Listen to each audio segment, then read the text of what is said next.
E caso queira, eu imagino que tem alguns bloquinhos ali atrás, enquanto nós fazemos a leitura, enquanto as pessoas abrem. Se você quiser, pode pegar o seu bloquinho na mesa ali. Apocalipse, capítulo 1, versos de 9 a 20. Revelação da glória, da misericórdia e do poder de Jesus.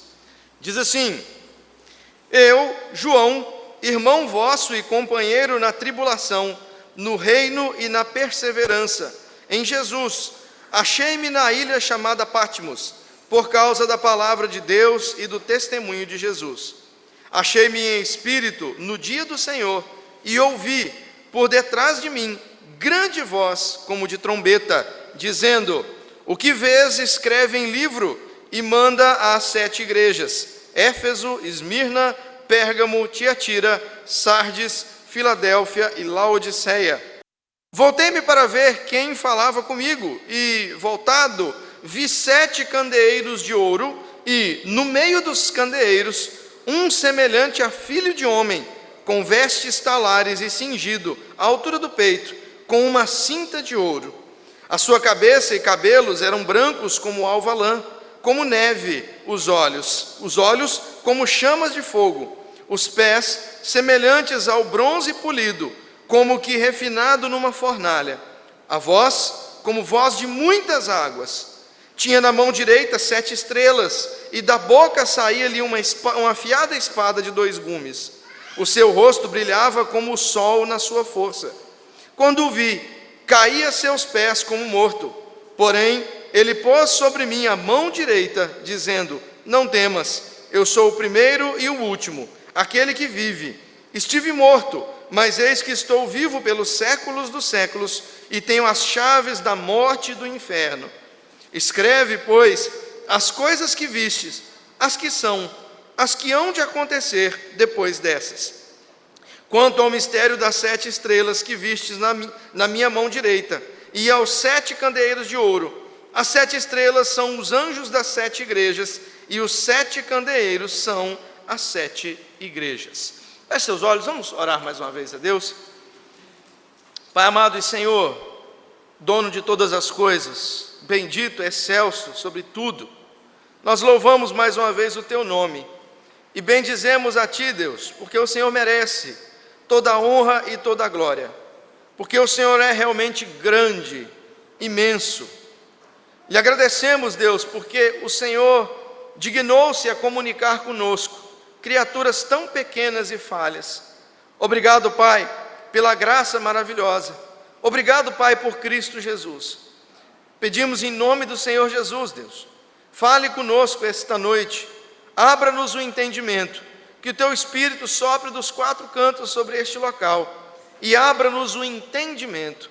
Eu oro a Ti, Pai, e lhe agradeço, pedindo e confiando em nome de Cristo Jesus. Amém, Deus. Amém. Pois bem, irmãos, estamos nós na nossa empreitada no livro das Revelações, o livro de Apocalipse, né? Terminamos esse primeiro capítulo hoje, e o que nós vimos, né, no último domingo? No último domingo nós falamos dos versos 4 até o verso 8, e percebemos ali um pequeno resumo, né, daquilo que virá em todo o livro. Ali nós temos aquele texto glorioso da Trindade Santíssima se dirigindo à igreja e nos mostrando que ela está empenhada. Deus, na sua Trindade, Pai, Filho e Espírito Santo, está empenhado na igreja, no cuidado com a igreja, na proteção da igreja, para que ela chegue até o fim na sua missão e naquilo que foi proposto que ela faça. Então, mesmo que sejam tempos difíceis, a certeza que nós temos é que vale a pena manter-se firme diante das dificuldades, ou às vezes até diante da morte. Eu lembro os irmãos que aqueles que receberam o livro de Apocalipse a primeira vez, eram pessoas que estavam numa situação onde ser cristão era questão de vida ou morte. Eles poderiam perder a vida a qualquer momento. E lendo assim, já de início desse livro, a ideia de que a Trindade está reunida e protege esta igreja tão preciosa para si, Isso com certeza levantava os ânimos, isso dava força para aqueles crentes continuassem e manterem-se firmes, mesmo diante da morte, mesmo diante do martírio que naquele tempo acontecia em grande quantidade com os cristãos. Vale a pena mantermos firmes e, se for preciso, encararmos até a morte, porque o retorno do nosso Rei é uma promessa tão certa, a ponto de que é impossível que nós tenhamos dúvidas dessa promessa feita com um amém tão poderoso nos versos que nós vimos. Hoje, meus irmãos, nesse texto, temos aqui o registro, da primeira visão do livro. E a primeira visão que João tem e que ele registra aqui é a visão de Jesus Cristo glorificado, a pessoa do Filho na sua glória, no seu poder, na sua majestade e demonstrando a sua misericórdia à igreja. Cerca de 60 anos depois de ter convivido com Jesus, João vai revê-lo novamente. Mas nessa visão agora, é interessante que João não vai mais ver aquele Jesus que ele conviveu naqueles períodos de provavelmente 3 anos. Aqui é um Cristo diferente. Não é aquele carpinteiro, um homem simples de Nazaré, aquele que pregou por toda a Judéia, que fez grandes obras diante dos homens, e mesmo assim foi negado, foi rejeitado e foi morto. Não, meus irmãos, o que João vai ver agora é o Cristo no seu estado de glorificação, na sua forma gloriosa, demonstrando então poder, glória e misericórdia. É uma visão muito diferente, né? Eu me lembro de conversar, há um tempo atrás as pessoas falavam, né? Eu não vou falar quem porque está gravando, da última eu falei nomes, né? Eu esqueço que está gravando. Mas eu lembro de conversar com algumas pessoas e falava assim: olha, o mundo está tão doido que se Cristo voltasse de novo, capaz do pessoal matar ele de novo, né? O problema é que Cristo não volta mais nessa figura de humilhação. Quando ele voltar agora, ele volta no seu estado de rei. Ele volta para consumar com poder e muita glória toda a história. Não vai haver aquela figura patética do Henri Cristo, né, que nós conhecemos aí. Aquilo é realmente patético. Não é aquilo. Cristo não se apresentará mais. O seu estado de humilhação foi para cumprir um propósito. E esse propósito foi cumprido. O que João vê neste momento não é mais aquele carpinteiro simples, mas é o grande e glorioso Cristo, com poder, glória e muita misericórdia. Olha para o texto, vamos explorar o que o texto nos diz. É interessante que o verso 9, ele começa nos dando a identificação do autor, né, que ele vai falar de João. E ele começa dizendo, eu, João, isso aqui é uma forma muito enfática, é uma forma de João dizer assim: olha, o que eu vou dizer para vocês, eu não ouvi, assim, de terceiros, eu vi. É como se ele dissesse: olha, eu estou dispensando aqui o intermediário, eu mesmo vi isso aqui. Quem está transmitindo a mensagem para vocês foi a testemunha direta. É como se ele dissesse: olha, creiam, porque eu vi, fui eu mesmo, eu estou atestando que esta visão é verdadeira. E é interessante que ele não coloca o seu qualificador, né? Ele diz, eu, João, o que nos leva a crer que era um João muito conhecido, era alguém que poderia simplesmente dizer, olha, quem está aqui é João, e as pessoas reconheceriam. É mais uma forte evidência de que o autor era João, o apóstolo, aquele que poderia simplesmente se referir assim à igreja, e a igreja prontamente se identificaria. Então, eu, João, e aí ele se qualifica, irmão vosso e companheiro. E, meus irmãos, olha que lindo, né? É o último dos apóstolos, é aquele que dentre a igreja, neste momento, detém a maior autoridade. É o último apóstolo vivo, aquele que realmente poderia, bem aspas, né, gloriar-se aqui no seu título, mas ele coloca, olha, está aqui João, o irmão e o companheiro. É muito bonito como a igreja, né, companheiro aqui literalmente significa o que carrega a mesma carga. É como se ele dissesse, olha, eu estou junto com vocês, eu estou passando pelas coisas que vocês passaram. A igreja tem essa capacidade linda, meus irmãos, de unir todas as pessoas. Aqui nós temos classes sociais diferentes, cor de peles diferentes. João olha para aquela igreja, o último dos apóstolos, e ele não se diz assim: eu estou aqui como o chefe de vocês. Ele vira e diz: João, irmão vosso e companheiro, aquele que está no mesmo nível e que caminha e luta as mesmas batalhas que a igreja também luta. E aí ele diz, eu sou companheiro, e ele é companheiro em 3 coisas. Continua aí, irmão vosso e companheiro, na tribulação, no reino e na perseverança em Jesus. Ele é companheiro e ele qualifica.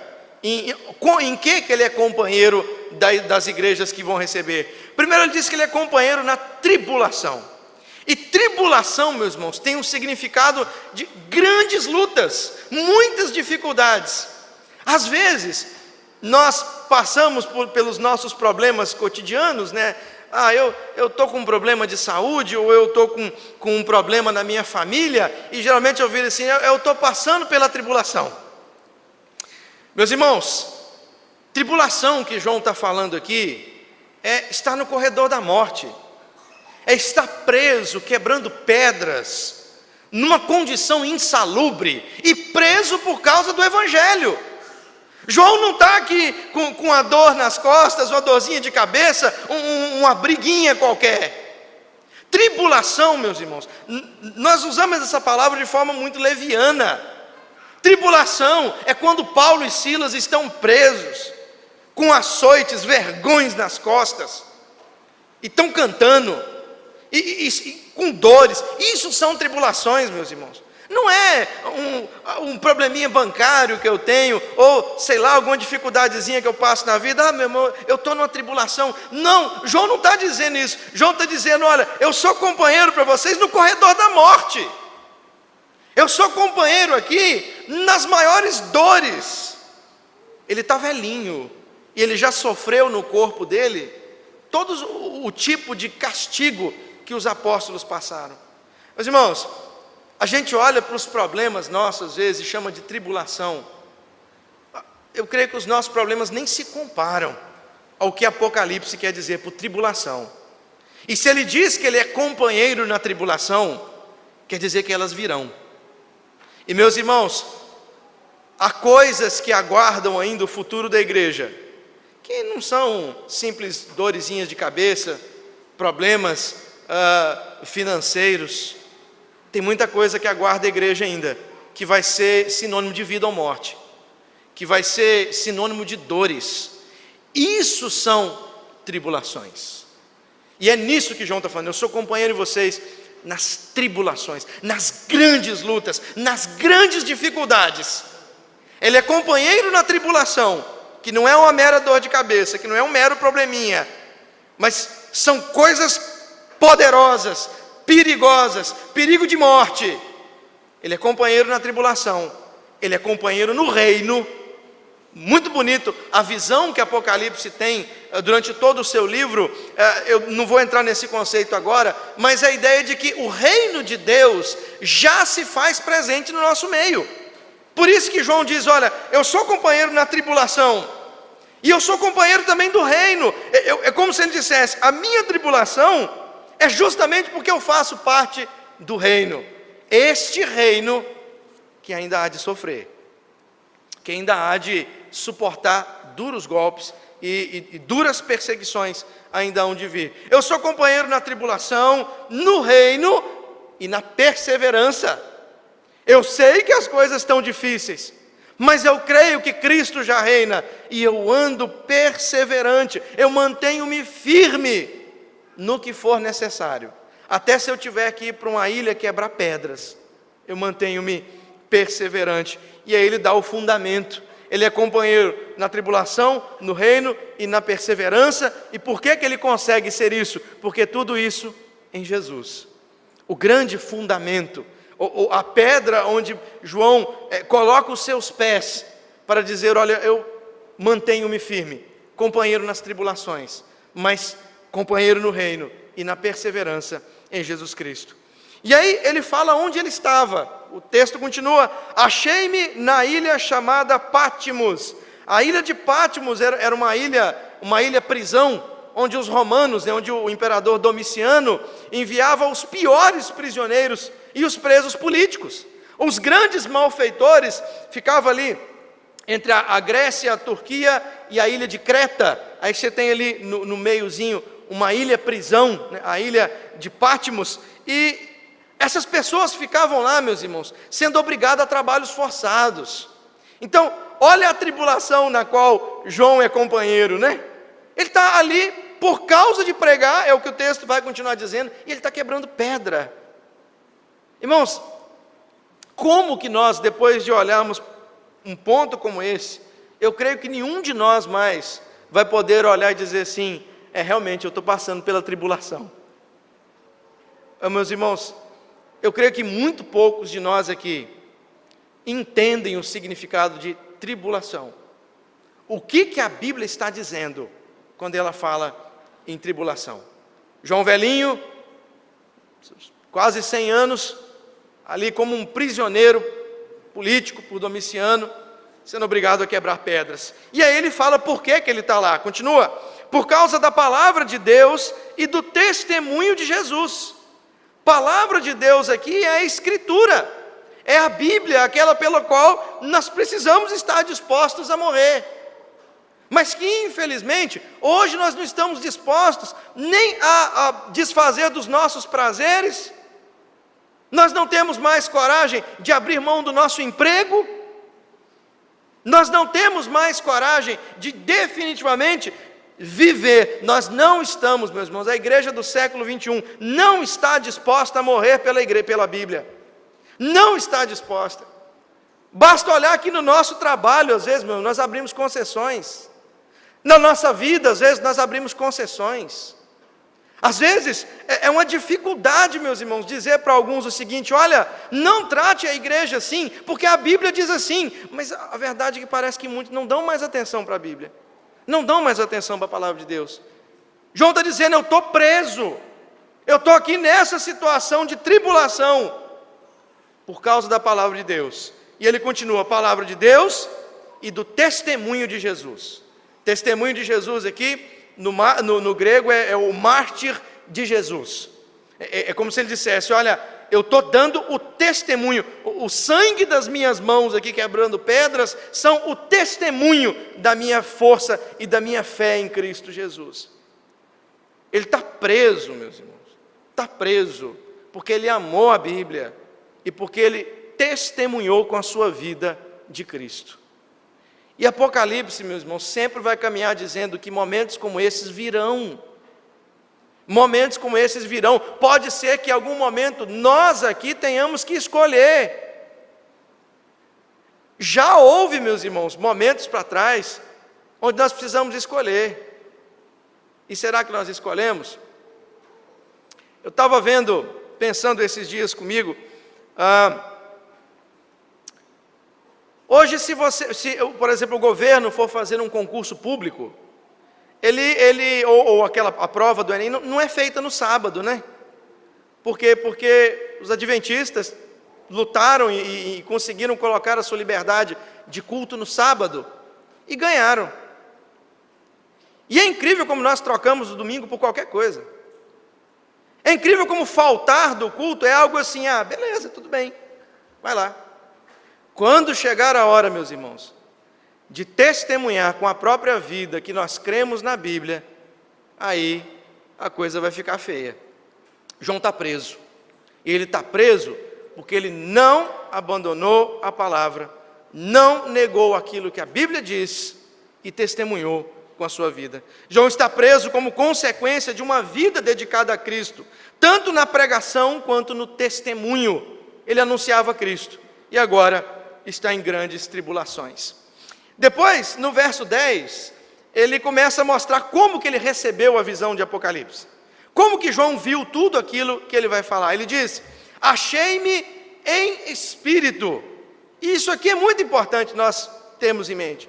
A visão que João registra, meus irmãos, é uma visão espiritual. Então, os elementos que ele vai descrever aqui, eu não posso entender eles como elementos literais, concretos, mas são elementos simbólicos. Foi uma visão espiritual, foi a forma que o Espírito Santo encontrou para que João pudesse registrar as coisas que hão de acontecer. Por isso que sempre que a gente olhar para as figuras, para as analogias que Apocalipse faz, a gente tem que ter em mente isso. Olha, essa é uma visão espiritual, e eu tenho que entender que toda essa visão espiritual tem um porquê, ela tem uma interpretação, e ela tem um caminho onde elas querem nos levar, que geralmente, como eu disse algumas vezes, é um caminho simples, a gente que complica, né?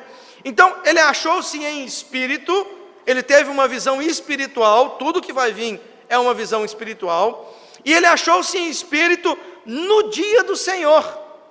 E o dia do Senhor aqui não é uma referência ao dia da volta de Jesus, é uma referência ao domingo.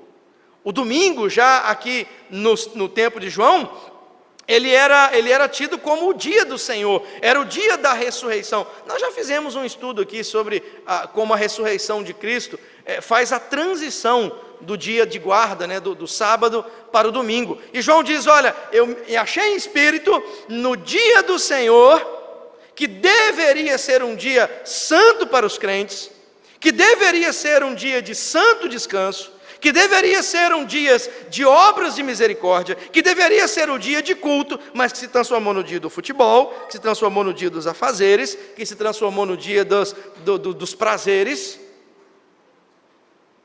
A maior de todas as visões do Novo Testamento foi no dia do Senhor, para mostrar para nós, meus irmãos, que o domingo é importante, sim. E quando você negligencia o domingo, e trata o domingo como mais um dia, e vai fazer outras coisas como se fosse apenas mais um dia, você está incorrendo em pecado, meus irmãos. É pecado negligenciar o dia do Senhor. Hoje não é dia para nós fazermos aquilo que nós devíamos ter feito durante a semana.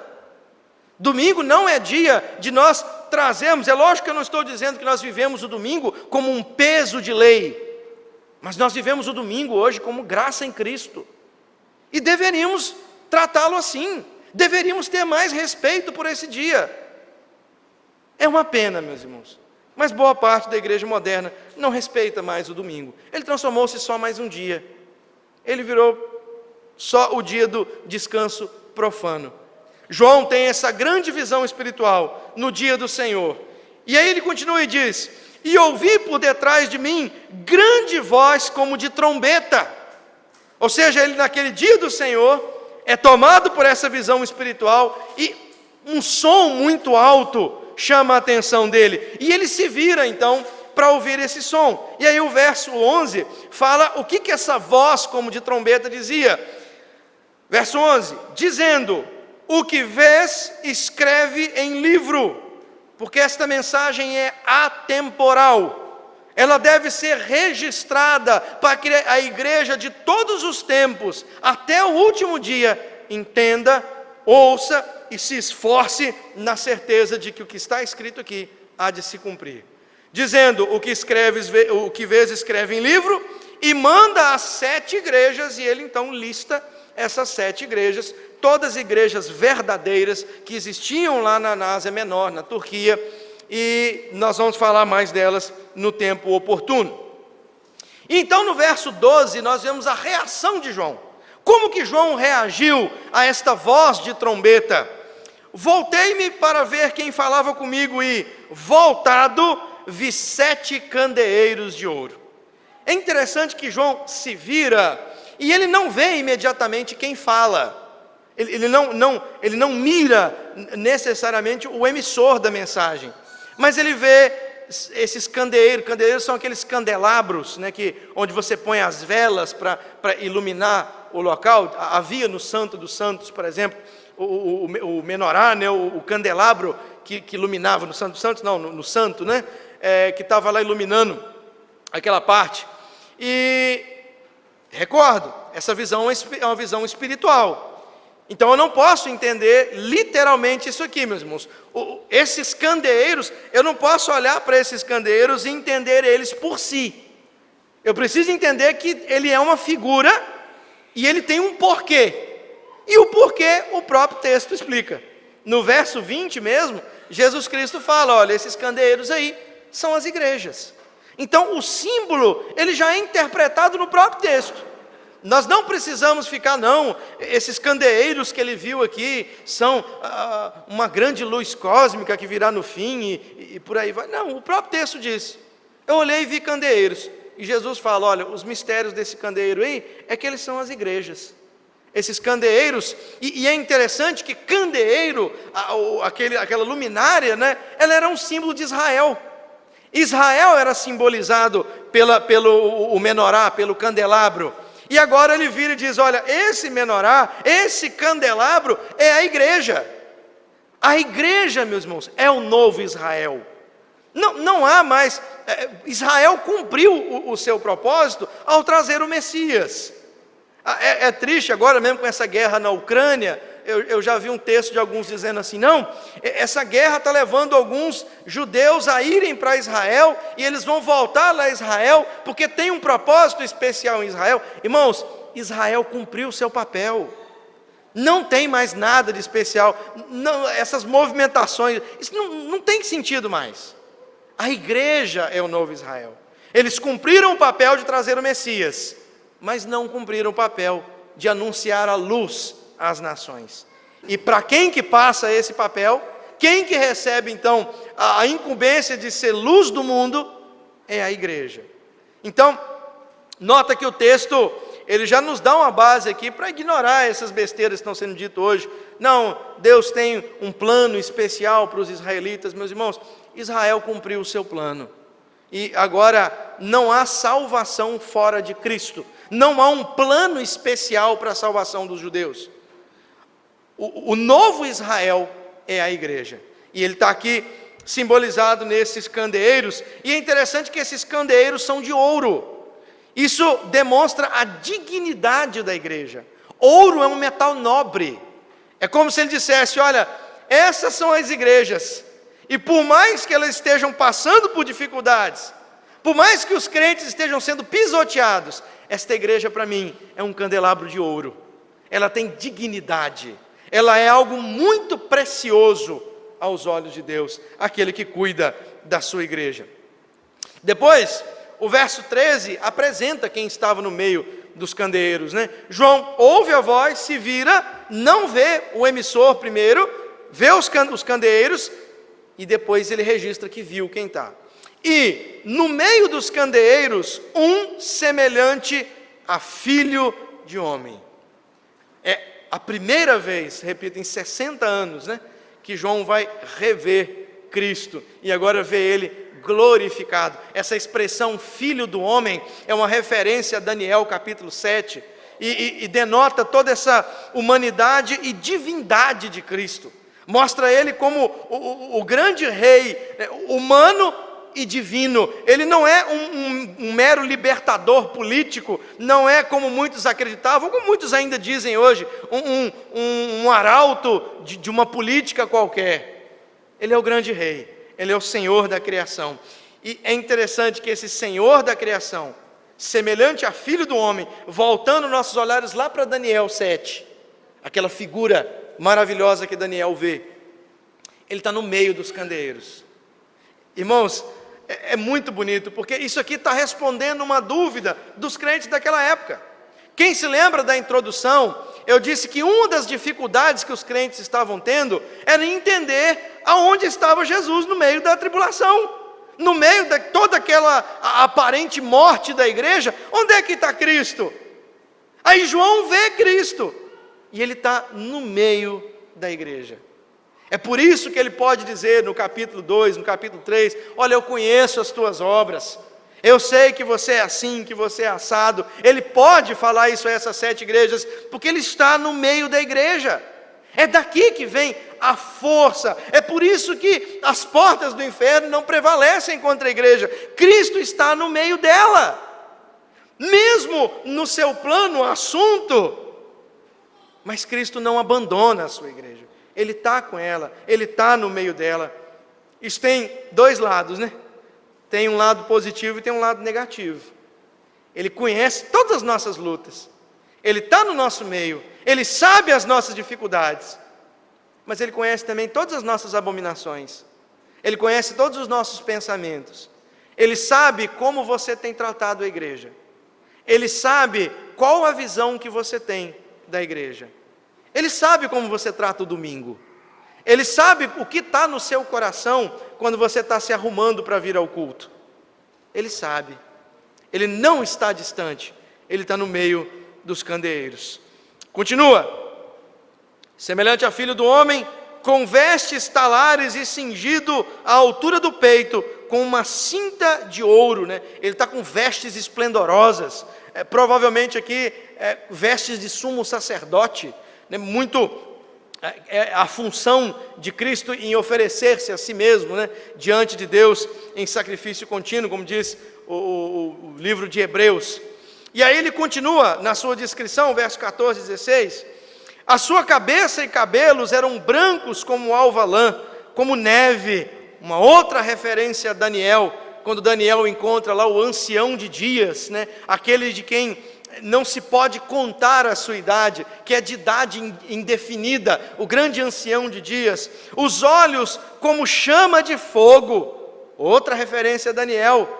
A ideia aqui é que os olhos deles são capazes de ver tudo, nem mesmo o mais puro aço, o mais forte metal, sobrevive ao olhar de fogo daquele que está no meio dos candeeiros. Ele enxerga tudo, ele vê mente, ele vê coração, ele vê pensamentos, ele vê tudo. Olhos como chamas de fogo, olhos oniscientes.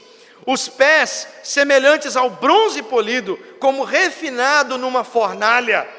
Pés que estão prontos para esmagar. A ideia aqui é aquele pé pesado, porque Cristo é juiz e Ele também é o executor da sentença. Quando chegar a hora de pisar o lagar da ira de Deus, esses pés vão ser duros, pés polidos como a de fornalha. A voz como voz de muitas águas. João faz referência a águas algumas vezes. Imagina João recebendo essa visão, e ele está numa ilha, e ele está escutando as ondas do mar batendo nas rochas, e ele diz: olha, essa voz é tão alta, é algo tão poderoso, que parece as ondas do mar batendo por sobre as rochas, não passa despercebido por ninguém, é uma voz poderosíssima. Tinha na mão direita 7 estrelas, e da sua boca saía-lhe uma espada afiada de 2 gumes, uma afiada espada de 2 gumes. Essas 7 estrelas aqui vão ser explicadas no verso 20, eu volto nelas. Mas a ideia da boca como uma espada de 2 gumes, é a ideia de que aquilo que ele fala não volta sem resultado. Espada de 2 gumes, ela corta para um lado e para o outro, né? Qualquer lugar que você brandir essa espada, ela vai cortar. É a ideia de que esta palavra atinge o seu objetivo. E nós sabemos que o objetivo da palavra de Deus não são um, mas são 2, né? Ele tem o objetivo de salvar, que é o que nós mais conhecemos. Paulo fala da importância da pregação na salvação, mas a palavra também tem outra função: tornar o homem ainda mais culpado. Porque aquele que ouve a palavra de Deus e não a pratica, torna-se cada vez mais culpado. A palavra não volta vazia. Quando alguém rejeita Cristo, a palavra também está cumprindo o seu papel. Que um dos papéis dessa palavra também é tornar os homens cada vez mais culpados. Irmãos, quem tem ouvidos, ouça isso. Cada vez que nós ouvimos a palavra de Deus nos falar algo, e nós simplesmente damos as costas, não a colocamos no coração, ou continuamos a nossa vida como estamos, não pense que isso aí está sendo passado despercebido, porque esta também é uma das funções da palavra, te tornar ainda mais culpado. Então quem tem ouvidos, ouça o que nós estamos dizendo aqui essa noite. E por último, o seu rosto brilhava como o sol na sua força, a maior de todas as características, né? O brilho do rosto dessa figura que está entre os candeeiros é tão forte, é inimaginável, não se pode contemplar, porque é forte como o brilho do sol. Depois, meus irmãos, o verso 17 na primeira parte, né? Depois de toda esta visão maravilhosa, nós temos aí a segunda reação de João, quando ele vê Cristo glorificado. O que acontece com João quando ele vê o Cristo glorificado? Quando o vi, caí a seus pés como morto. Ao contrário, né, meus irmãos, do que o mundo gospel tem cantado aí hoje, não existe outra reação possível quando pecadores encontram a glória de Cristo, que não seja desespero, cair aos seus pés, tremor, temor. Foi assim com Isaías, foi assim com Daniel, foi assim com Ezequiel, foi assim com Paulo, foi assim com João. Esta é a reação do crente verdadeiro, que entende o problema, o tamanho do pecado que há em nós, e enxerga o grande e glorioso Deus. Meus irmãos, hoje nós brincávamos aqui com o Ministério de Louvor, aquela música, né? Eu quero ver a glória do Senhor hoje aqui. Meus irmãos, quem canta que quer ver a glória de Deus, como se isso fosse algo normal, como se fosse algo natural ao ser humano, não sabe o que está cantando. Quem canta isso, como se nós tivéssemos dignidade de contemplarmos verdadeiramente a glória de Deus, não sabe o que está cantando. Todos aqueles que tiveram um vislumbre dessa glória, caíram como mortos. Não dançaram, não pirulitaram para cima e para baixo, caíram como mortos. Viram o temor e o tremor. Quem trata Jesus como essas musiquinhas que tratam aí, o meu Jesusinho, né? o Jesusinho meu brother, algumas músicas até com conotação quase que sexuais. Quem canta isso, meus irmãos, não sabe o que está cantando, não tem a menor noção do que está fazendo. João vê a glória de Deus, uma parte da glória de Deus, vê Cristo glorificado. O que ele faz? Ele sai correndo? Ele levanta as mãos? Ele dança? Não, ele cai como morto. Essa é a reação do crente verdadeiro. Depois, meus irmãos, continua mostrando, né, a misericórdia de Jesus. Ao João tombar-se como que morto diante dele, o verso continua dizendo: porém, ele pôs sobre mim a mão direita. Mão direita é símbolo de força, é a força graciosa, é a mão poderosa de Deus levantando, né? Olha o contraste aqui, ele tem pés poderosos, pés que esmagam, pés como bronze polidos, pronto para executar o juízo, mas ele também tem uma mão direita poderosa, que levanta os seus filhos, que demonstra graça e misericórdia àqueles que o procuram. Porém ele pôs sobre mim a mão direita, dizendo: não temas, eu sou o primeiro e o último, aquele que vive. Estive morto, mas eis que estou vivo pelos séculos dos séculos. Né? Ele morreu pelos candeeiros que ele está no meio. Ele diz: olha, eu morri sim, mas agora eu vivo pelos séculos dos séculos. Mas o ponto mais incrível é o final do verso, quando ele diz: e tenho as chaves da morte e do inferno. O que Jesus Cristo está dizendo para aqueles irmãos? Olha, não temam, porque quem domina por sobre a morte não é Roma, não é Domiciano, não são os demônios, não é Satanás que tem nas suas mãos a chave da morte, sou eu.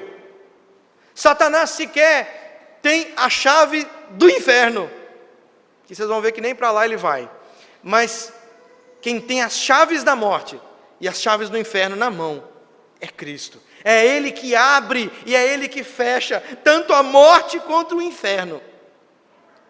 Nós temos, irmãos, às vezes aquela visão, né, do diabo como um rei por sobre o inferno, né? Nós imaginamos lá as pessoas sofrendo, o diabo com um garfinho, né? Espetando as pessoas como que quem fosse o dono do inferno. O texto está dizendo, Cristo glorificado, olhando para João, dizendo: as chaves do inferno estão nas minhas mãos. O diabo não coloca, não é ele que abre e cerra pessoas do inferno. Por isso que a palavra diz: cuidado com aquele que não só tem o poder para matar o corpo, mas também a alma. É ele que tem. Não é Domiciano que determina quem vive ou quem morre. Não são os romanos que determinam quem vai morrer ou quem vai permanecer vivo entre os cristãos. Jesus ainda detém as chaves da morte. É Ele que governa tanto o estado da vida como o estado da morte. E aí no verso 19, o Cristo glorificado comissiona João. Ele diz: escreve, pois, aí veja bem, as coisas que viste, passado, e as que são, presente, e as que hão de acontecer depois destas, futuro. Lembra que eu disse que é um erro quando nós olhamos para Apocalipse, achando que Apocalipse fala só do futuro? Apocalipse não fala só do futuro. Não estão registradas aqui apenas coisas que hão de acontecer. Aqui você tem registrado coisas que aconteceram, que embasam as coisas que acontecem e que pavimentam o caminho para as coisas que ainda acontecerão. Você tem neste livro passado, presente e futuro. E João é comissionado a essa escrita. E aí o verso 20, a última explicação, e a mais difícil aqui, né? Quanto ao mistério das 7 estrelas que viste na minha mão direita e aos 7 candeeiros de ouro, as 7 estrelas são os anjos das 7 igrejas e os 7 candeeiros são as 7 igrejas. Então, veja que o próprio Cristo, ele explica os símbolos. E boa parte do Apocalipse é assim. Às vezes as pessoas ficam girando nas interpretações dos símbolos, quando na maioria das vezes o próprio texto diz o que é. E aqui nós temos então descrito estes mistérios. O que são estes mistérios? Os 7 candeeiros, então, é simples. São as 7 igrejas da Ásia. Aquelas que vão receber a carta. Pérgamo, Tiatira, Éfeso. São aquelas que vão receber. Simbolizando, é lógico, porque elas estão em número 7. E eu lembro os irmãos que o número 7 tem uma importância muito grande em Apocalipse. Elas simbolizam a igreja universal. Aquela que foi e a que vai ser até o último dia. Então os 7 candeeiros é simples, são as 7 igrejas.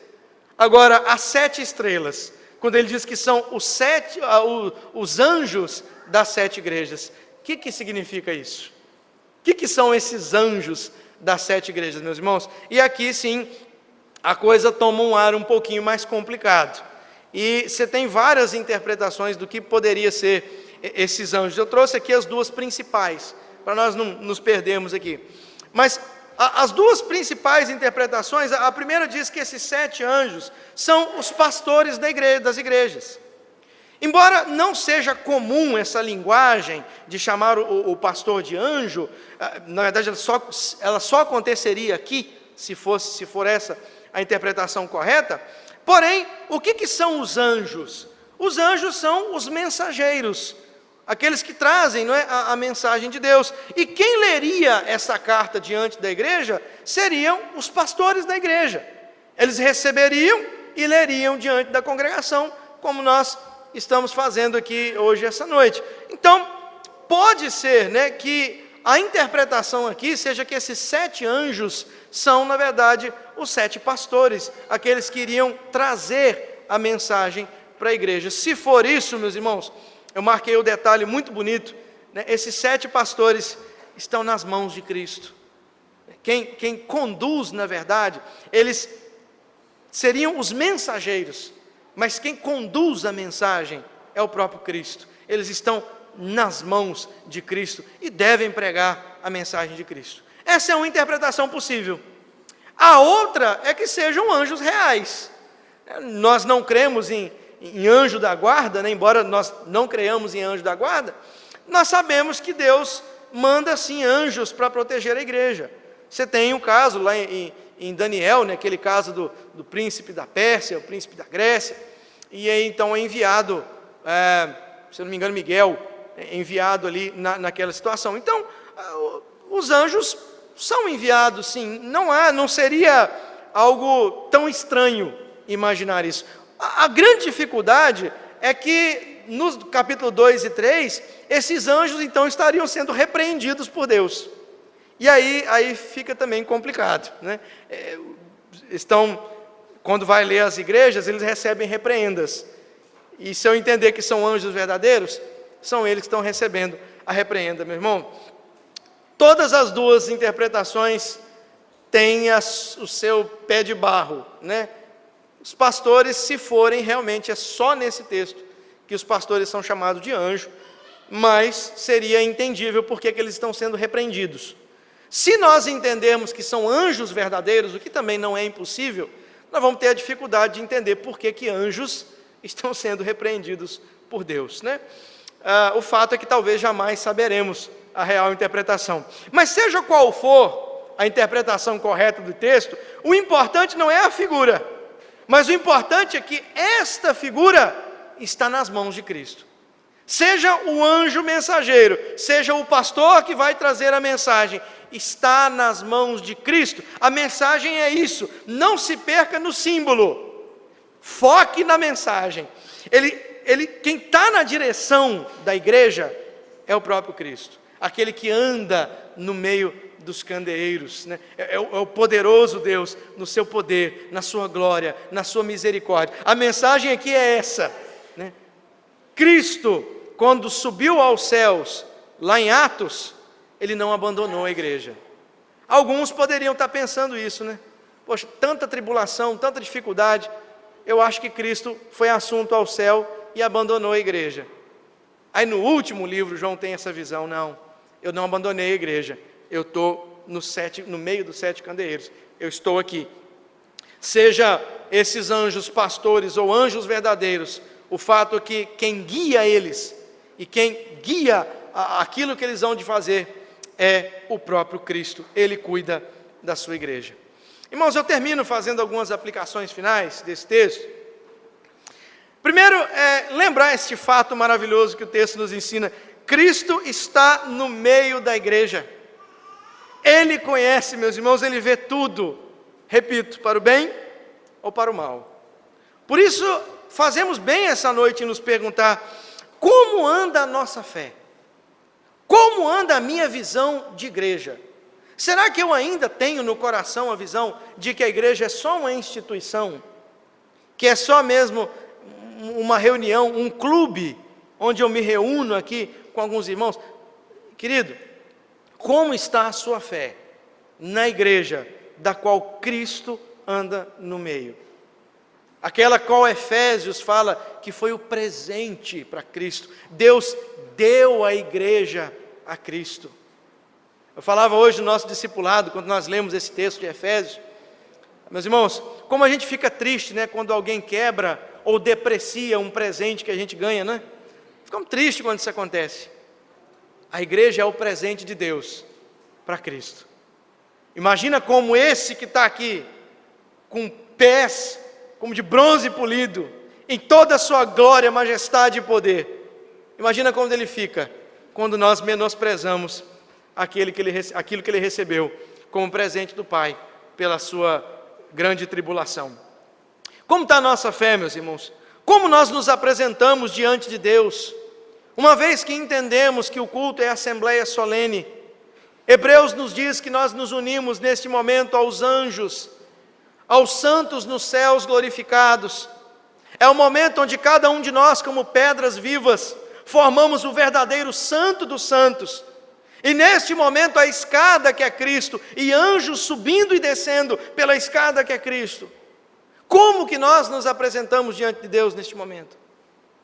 Como estão as nossas conversas diante de Deus? Como estão as nossas roupas diante de Deus? Como que eu me apresento no santo culto diante de Deus? Onde está a minha decência? Onde estão os meus pensamentos? Irmãos, Cristo está no meio da igreja. Não menospreze essa verdade. Ele está aqui. Ele tem nas mãos a igreja presbiteriana de Baixo Guandu e toda a igreja do Deus vivo por todo o mundo está nas suas mãos. Não menospreze a realidade da igreja, o presente de Cristo. Segundo, a sua glória, a glória de Cristo, é insuportável aos homens. Porque é isso que o pecado faz com nós, meus irmãos, ele nos incapacita de enxergarmos a verdadeira glória. É por isso que a Bíblia fala de temor, de tremor. Não é, meus irmãos, nós não podemos pedir para ver aquilo que nós não suportamos. Sejamos sensatos. Em vez de pedirmos para ver esta glória, peçamos a misericórdia. Peçamos, meus irmãos, o perdão. Peçamos a Ele a santificação, o poder para sermos cada vez mais santos. Tenhamos cuidado com as nossas orações, com as nossas petições a um Deus todo-poderoso e glorioso. E por último, Ele é o Senhor e mantenedor da igreja. Ele tem a igreja nas suas mãos. E por mais que os homens tentem, e às vezes até por incredulidade, ela jamais será destruída. Irmãos, que não sejamos nós esses incrédulos. Cuidado para não afrontar a igreja de Cristo. Cuidado para não afrontar o santo culto. Cuidado para não menosprezar o momento da reunião solene. Cuidado para não menosprezar o domingo. Faça parte desta igreja com alegria, com amor, clamando as misericórdias deste Deus Todo-Poderoso, aquele que tem os 7 candeeiros na sua mão, aquele que anda no meio da igreja. Tendo dito isso, irmãos, eu creio que a igreja responde com um amém.